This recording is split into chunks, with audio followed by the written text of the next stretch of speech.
Hello everyone, আসসালামু আলাইকুম। আশা করি আপনারা সকলেই ভালো আছেন। আজকে আরেকটি ভিডিও নিয়ে আসলাম, সেটা হচ্ছে আপনারা স্টপ লস কীভাবে ইউজ করবেন। আমাকে অনেকেই জিজ্ঞেস করেছিল যে ভাইয়া স্টপ লস কীভাবে ব্যবহার করব। স্টপ লস লাগানোর জন্য আমাদেরকে একটা কয়েন বাই করতে হবে।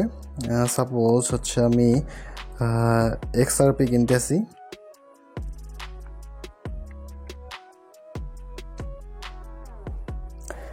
এর বর্তমান প্রাইস হচ্ছে $2.34। ভিউয়ার্স, এখানে একটা বিষয় দেখেন, এই যে দেখতে পাচ্ছেন লিমিট। আপনারা যদি এই লিমিটের মধ্যে ক্লিক করেন তাহলে এখানে দেখতে পারবেন অনেকগুলো অপশন রয়েছে। Limit, market, stop limit, stop market, trading stop, OCO, algo order, অনেকগুলো অপশন রয়েছে এখানে। তো আমাদের এখান থেকে আমাদের কী দরকার? এই যে স্টপ লিমিট দরকার। আমরা কিন্তু ইতিমধ্যে ওসিও কীভাবে ইউজ করতে হয়, এই যে ওসিও কীভাবে ইউজ করতে হয় একটা ভিডিও তৈরি করেছি এবং আপলোড দিয়েছি। আপনারা অবশ্যই ভিডিওটা দেখে নেবেন, তাহলে আপনাদের জন্য অনেক উপকার হবে। তো আমরা যেহেতু স্টপ লিমিট নিয়ে কথা বলবো, মানে হচ্ছে স্টপ লস নিয়ে কথা বলবো, তো এর জন্য কি করব? স্টপ লিমিটের উপরে ক্লিক করব। এখন দেখেন এখানে লিমিটের জায়গায় স্টপ লিমিট চলে এসেছে। এখন অনেকেই জিজ্ঞেস করতে পারেন যে ভাইয়া স্টপ লিমিটটা আমরা কেন ব্যবহার করব? হ্যাঁ ভাইয়া, স্টপ লিমিটটা ব্যবহার করার মূল উদ্দেশ্য হচ্ছে আপনাদের যেন লসের পরিমাণটা খুব বেশি না হয়। সাপোজ আমি যদি একটা উদাহরণ দিই, এখন দেখেন XRP এর মূল্য হচ্ছে কত? XRP এর মূল্য হচ্ছে $2.34। ঠিক আছে, এখন এটা যদি নিচের দিকে নামতে নামতে নামতে $1 নেমে যায়, তাহলে কিন্তু আমাদের লস অনেকাংশে বেড়ে যাবে। আর আমরা যদি এখানে স্টপ লসটা ব্যবহার করি তাহলে কিন্তু আগে যে লসটা হতো তার থেকে অনেক কম লস হতো। মূলত আমরা এই কারণে স্টপ লসটা ব্যবহার করে থাকি। তো আমরা এখন কি করব? এই যে আমরা মার্কেট করে আমরা হচ্ছে এই XRP কয়েনটা কিনে নেব। আমরা অল করে দিলাম, ওকে, বাই করে দিলাম।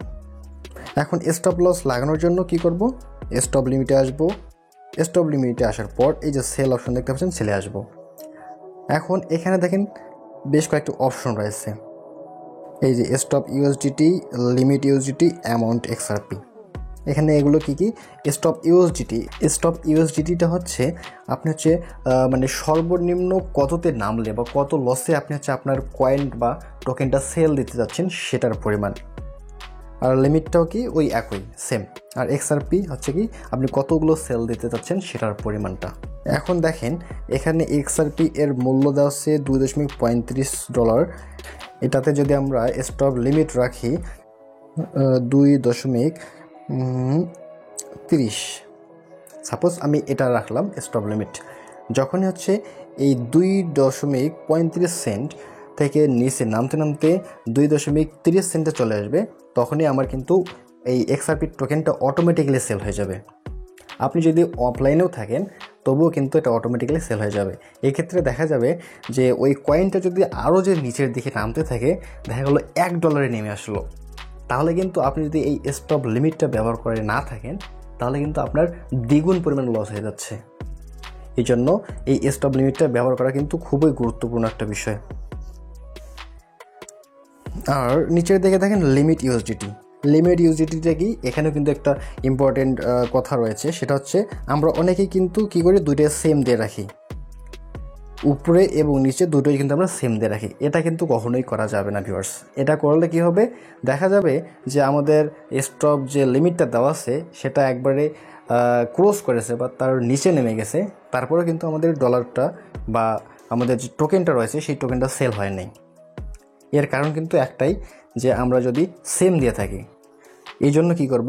উপরে যেটা দেব নিচেরটা একটু ভিন্ন ভিন্ন করে দেব। কীরকম ভিন্ন ভিন্ন? এই যে এখানে আমরা দিতে পারি 2.29, আমরা কিন্তু এটা দিতে পারি। তাহলে কি হবে? এই রেঞ্জের মধ্যে থেকে যাচ্ছে যে যখন এই কয়েনটা প্রাইস নিচে নামবে 2.30 থেকে 2.29 মধ্যে আসবে, তখন এটা অটোমেটিক্যালি সেল হয়ে যাবে। তখন কিন্তু এক্ষেত্রে আপনার আর কোনো টেনশন থাকবে না যে কয়েনটা সেল হচ্ছে কি না, অটোমেটিক্যালি সেল হয়ে যাবে এই স্টপ লিমিটটা ব্যবহার করার কারণে। এরপর আপনারা কি করবেন, যে আপনার কতগুলো XRP সেল দিতে যাচ্ছেন, আমি এটা যে 100% করে দিই, তাহলে 100% করে দিলাম, মানে সব যত আমার XRP ছিল সবগুলো আমি এই স্টপ লসে সেল করব। তারপর কি করব, এই যে সেল XRP এখানে ক্লিক করে দেবো, কনফার্ম। এখন দেখেন এই যে আমার অর্ডারটা কিন্তু ক্রিয়েট কমপ্লিট হয়ে গেছে।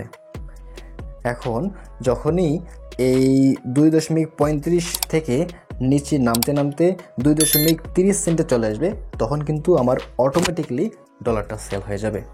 আশা করছি আপনারা বিষয়টা বুঝতে পেরেছেন যে কীভাবে স্টপ লিমিট ব্যবহার করতে হয় এবং কেন এই স্টপ লিমিটটা ব্যবহার করতে হয়।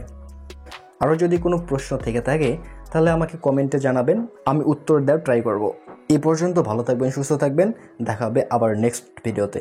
ধন্যবাদ।